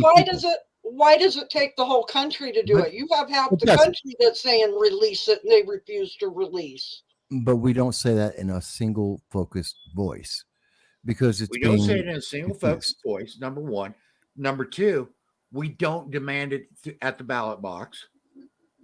There's the key. Okay. Number three, we continue to allow these unjust laws to be enforced because when we get chosen for jury duty, too many people try to skip out on jury duty and don't do their civic responsibility. And then the ones that do don't look at the authority for the law that they are being charged with jurisdiction over. Okay. They just look at, well, it's a law. Okay. And it's a law. We need to determine whether or not this person violated this law. No. The first thing that every jury needs to be charged with is to determine if there is actually any authority for that law to exist. If there isn't, then right there, the jurors need to come back with a not guilty verdict, period. And just to point this out, and the average, one of the keys is we're not speaking as one voice in terms of elections. In 2022, the average is about 88% for Congress overall. That once you are in, you've been elected for one term, you will remain in office until the day you die or you retire. Those are the two highest reasons why someone is removed from office. They die in office or they retire. Those are equal. And then losing an election is way down the list. In 2022, 94.5% of the members of the Senate reelected. In the House, we have almost we have 435 representatives in the House. Yeah, and approximately, I'm just trying to get the exact number in front of me. This is coming from Open Secrets, by the way. In case, matter of fact, I'll show people what I'm looking at, just so people can see what I'm looking at here. This is for, and I stand corrected, this is for the House. For the U.S. House of Representatives, in 2022, 94.5% of the people who were in office were reelected to office. Only 6%. That's not the voice of the public. And that's well in line, if not a little bit higher than what we have seen historically, which is about 88%. So we're above the historical average. And at what point are we saying, well, do anything different? Oh, the public are trying to assert themselves, take control. No, we're not. 94% of the House were exactly the same people that were in before. In the Senate, it was 100%. Almost everybody who's in the Senate got reelected to the Senate. This is in 2022. Look at these numbers. This is virtually 90% of the time. You are more likely to die or retire than you are to be elected out of office. And as long as that is true, why should they change? There's no reason to change. Unseating an incumbent is like being your own defense attorney at trial. The incumbent has unlimited resources at his or her disposal to be able to do whatever they want, run whatever campaign they want against you. They've got name recognition. They've got the ability to solicit advertising by not conventional, but interviews and this, that, and everything. Be able to get their name sponsors on bills. You try to unseat one of these people with you got to get your 2,500 signatures first, and then you got to pay this fee and then that fee and all the rest. So you're dead before you get out the friggin' door. The only time incumbents were unseated is when the challenging person were completely underestimated. Okay. AOC was able to unseat an incumbent. And that is because nobody took AOC seriously. Yeah, that was a big luck thing. He didn't even try. Okay. Nobody took AOC seriously. So the incumbent didn't do anything to protect their seat. Okay. That's when incumbents are most vulnerable. But honestly, with 2016 and a couple of other elections since then, incumbents are looking a lot more seriously at protecting their seats now. Yeah. So it is pretty near impossible to unseat an incumbent. I know. I've tried. I'm not even allowed to try. Not for legal reasons, but for personal. No, I don't. It is such a hell ride to run for, especially for federal level and bill. It's a hell ride to run for elected office these days, and that's the problem. It is so difficult. It is so. I can tell you that one of the problems when we reelect these people and we reelect them in this kind of strength, the signal is the public doesn't care. And for those who are running, it is so difficult. I remember when I ran in 2013, Republicans, I was up against a Republican. So we were looking for a primary. And I had Republicans coming out, not the Democrats. They were terrified of me running too because they thought I'd get the black vote. And so they didn't want me in either. And so all of a sudden, because I was online like I am now, the word that went out is I was a pornographer, that I was putting out porn. And my big thing was like, if I got all these porn websites you're telling me about, where's the money? Nothing makes more money on the internet than porn. Please tell me where's my check. if this is true, if this is what I'm doing as a side gig or something, totally unfounded, no truth to it whatsoever.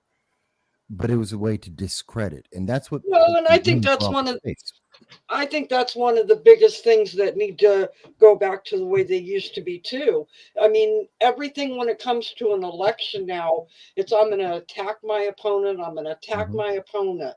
It's no longer about, I remember when I first started voting at 18, you'd listen to them and it's why I am best for the job, what I am going to bring.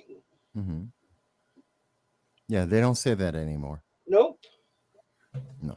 That's why the other person's a bad person. You get better results with attack ads than you do with policy. Well, again, it all goes but back not only to that, feeling. most of these politicians that are running for office don't have any policies. So they have no choice but to attack. Yeah, because they don't stand for anything. Because if we actually look at what Congress does today, all Congress does today is put forth omnibus spending bills. When has Congress actually instituted an actual law? Okay. Instead, what they do is they create agencies to create laws.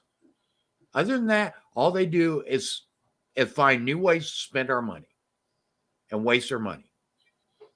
And just to give you guys a quick, you know how many votes Alexandria Ocasio-Cortez received in 2018 when she won her first seat? Was it 56,000, something like that? Oh no. Oh no. Or did she win by 56,000? Oh no. Ooh. 16,898 votes. Joe Cawley, the incumbent, got 12,880 votes. A difference between them of 4,000, if I'm doing my math, and 18 votes. So you had 4,018 horny guys more voted pretty girl than voted. And the thing is, her constituency amounts to at least 72,000 people. No, 720,000 people. At the time, the population in that district was 689,682. So you had what is that a percentage? If it was 30,000. 4%, Yeah. 4% of Yeah. the people in that district voted. Now, 50% Yeah. of the people are probably in voting age. Because there are a lot At of least. At least. It's New York City, so more. But kids. yeah. So, those, all right. So less than 17,000 people Mm-hmm. put that thing in office. Yep. Yep. And that's the way it happens in most of them. And now they had the other Okay. election, last one that tried to just unseat her. The who was the Tina something or other. Mm-hmm. Listen, just because somebody gets a little bit of a viral video on YouTube every now and then does not make a political powerhouse. Let's start actually finding people who are qualified, intelligent, and have the means of going out there and ripping these offices out of the hands of these power-hungry bastards instead of, foul-mouthed YouTube celebrities. Now, that's me. They'd like to just stand there and curse at people all day long. Another reason I'll never win office. But, I mean, it's possible. It's possible to win an office.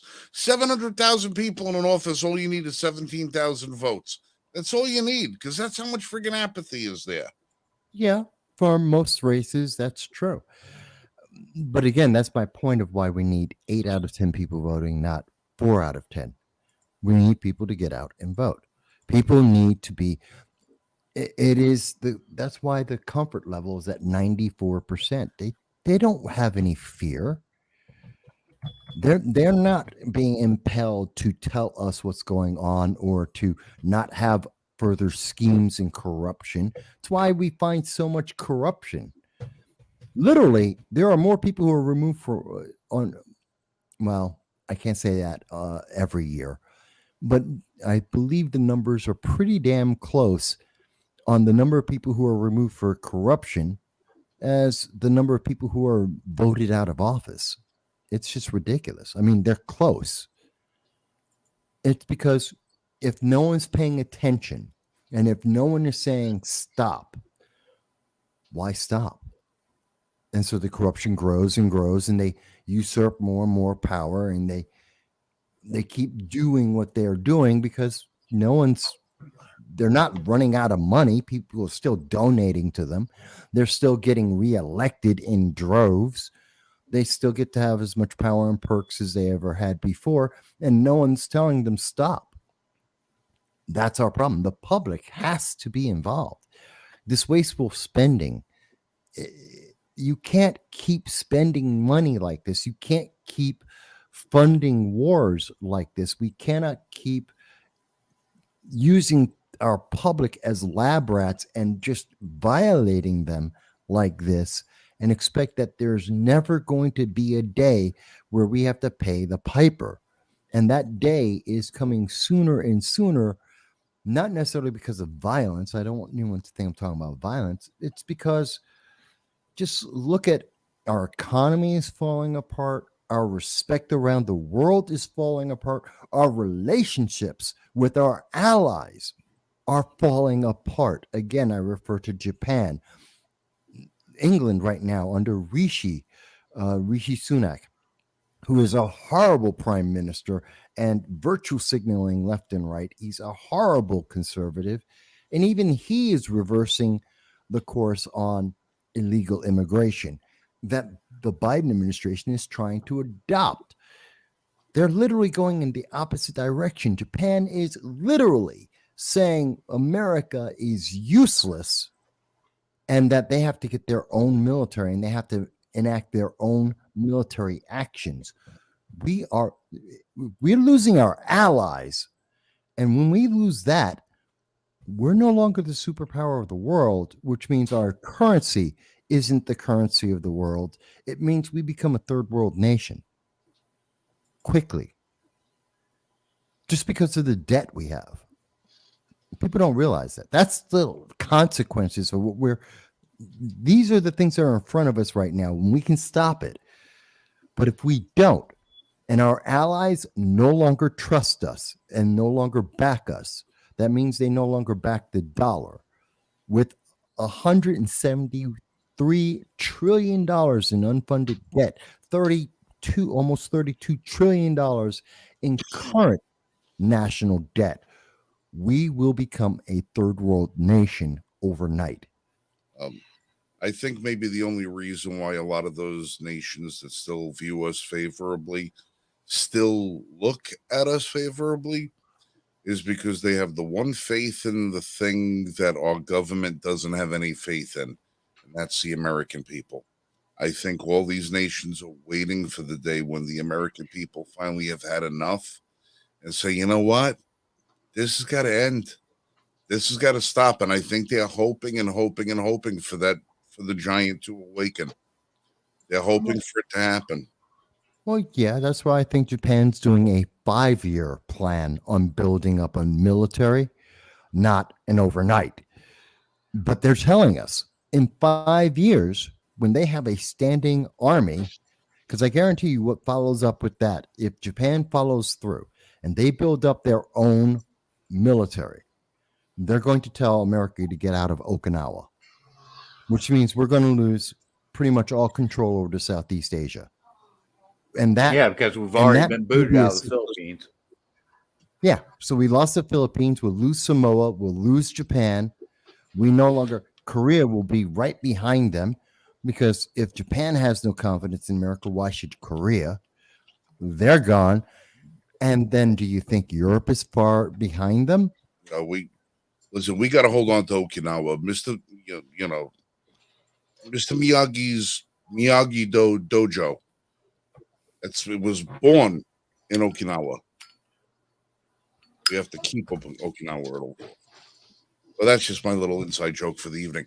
Listen, I'm going to leave you guys out to go the rest of the way. 11 o'clock. Apparently, not only am I fat, old, broken, and everything else like that, but it appears that earlier today I was having some problems with my vision. And when we got home, we took my blood sugar, and it was higher than Hunter Biden on a coke and driven weekend. So I got to go and get my blood sugar taken, because I have drank about a gallon of water since then, and hopefully it's under 400. Good. Yeah. So hopefully it's under 400, because it wasn't before. But until next weekend, I personally, to all of our friends and family and everybody who's watching, Merry Christmas, Happy Hanukkah. May the new year all treat you beautifully. If we don't see you before then, we want everybody happy, healthy, safe, and strong. And you're in our hearts, as we hope we are in yours. So with that, I'm going to bid you all a fond adieu, so to speak, and I'll leave you to my 3 lovely compatriots. Merry Christmas, folks. Merry Christmas, Frank. Have a great night. Merry Christmas, Frank. Thanks, guys. Okay. Actually, gonna probably wrap this up here pretty soon. We've been going for almost 2 hours now.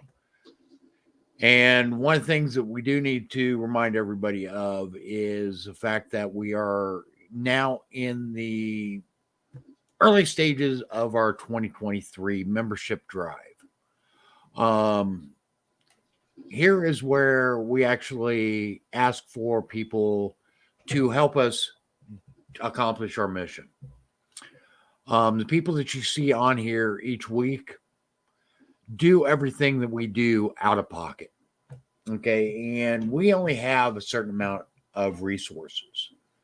The people that are involved are either middle or low income individuals, i.e., we don't have much money. We aren't independently wealthy, like a lot of the other people that are involved with politics. We are blue collar workers that are out in the trenches every day earning a living.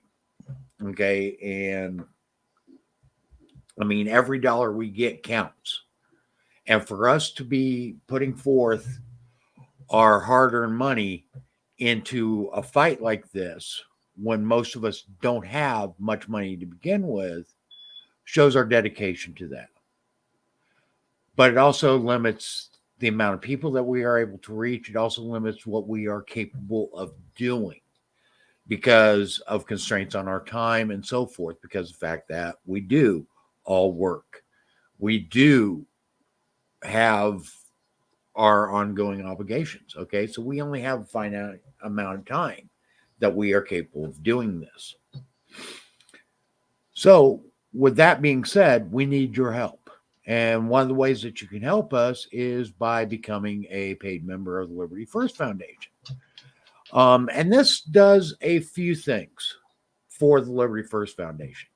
Number one, it gives us a database where we can go to elected representatives, no matter where we choose to, no matter who we choose to talk to, and say, hey, we have this many members. And the larger that number is, the more sway we have with these individuals when we're in discussions with them.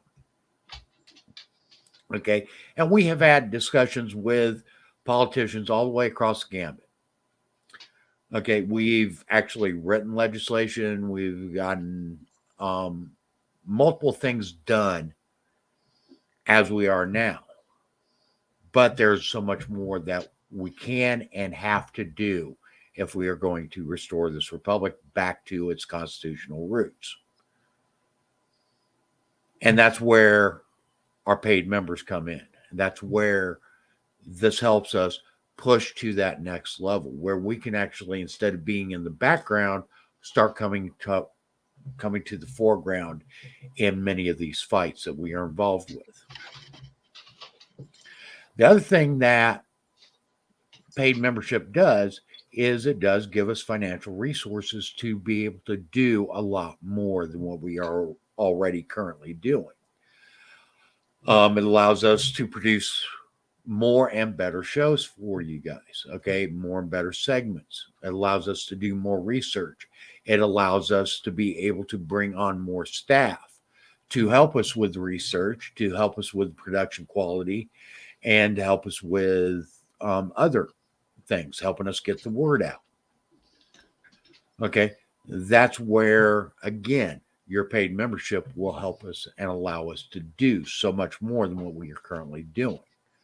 Okay. None of us get an income from this. We do this because of our passion for the Constitution, our passion for this country.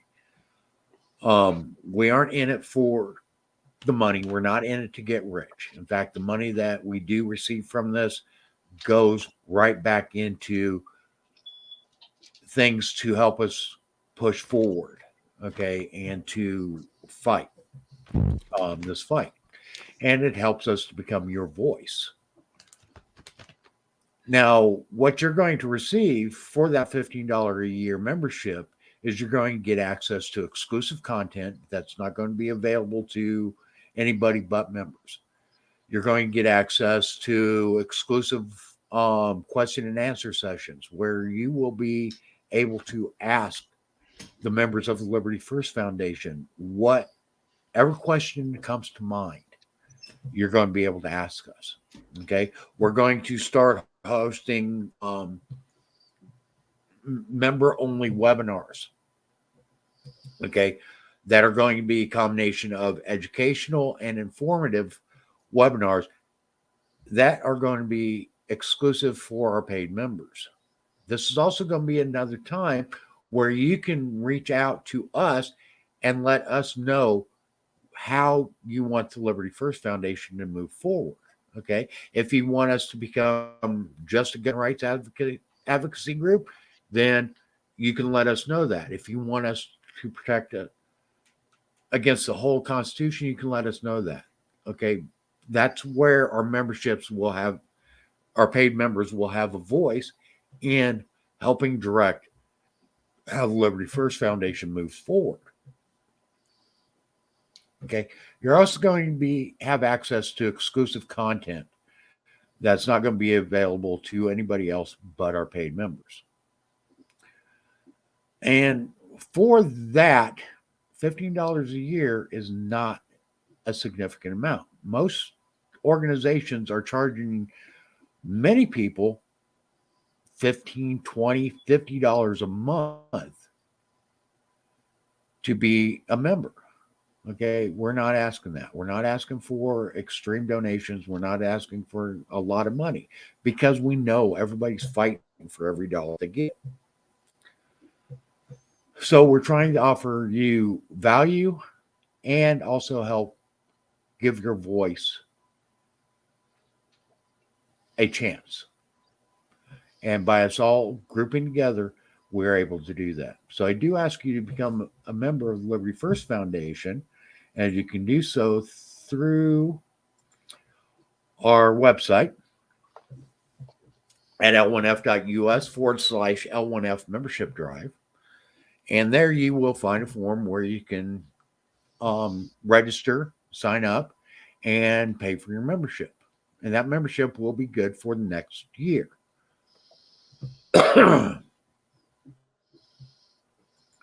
Okay, and then next year we will run another membership drive, and we plan on doing this every year.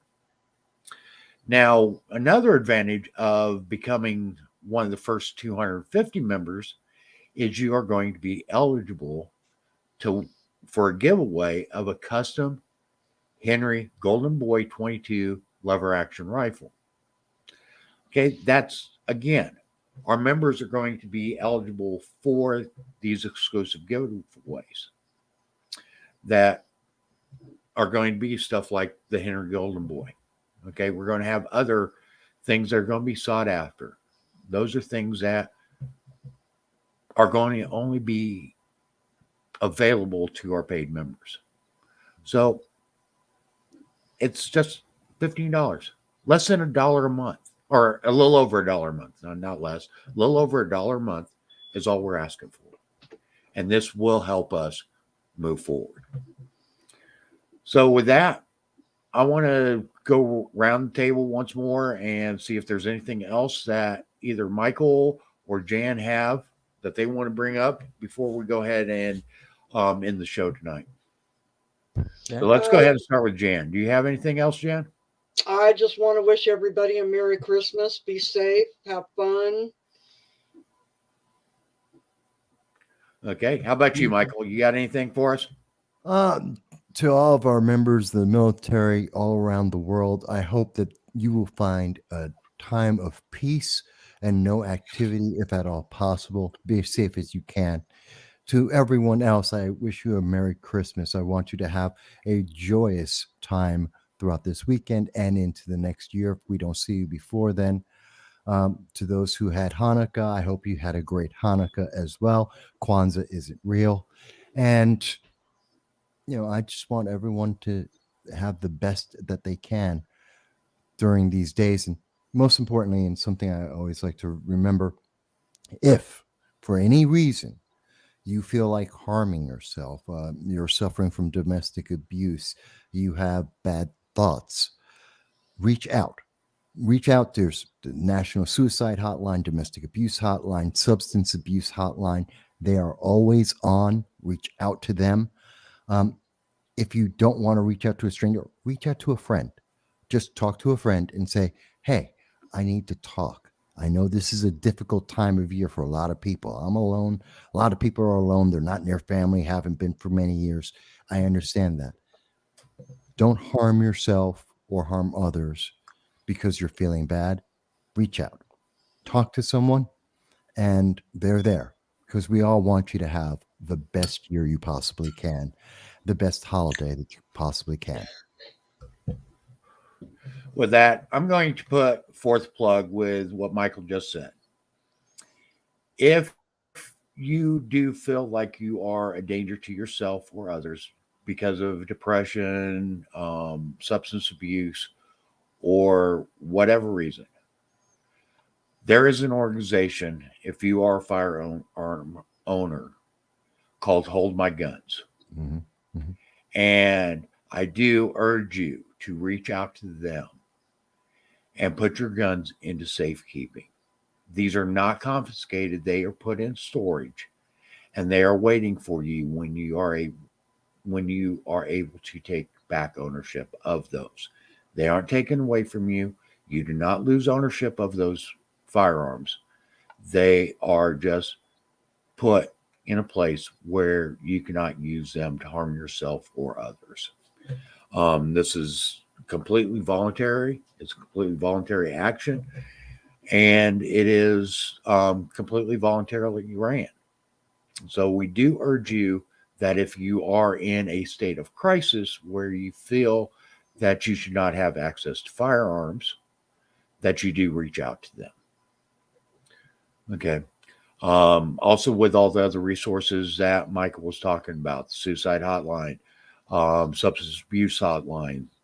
I mean, there's all kinds of programs. If you are a victim of domestic abuse or any other type of scenario, if there are resources out there for you.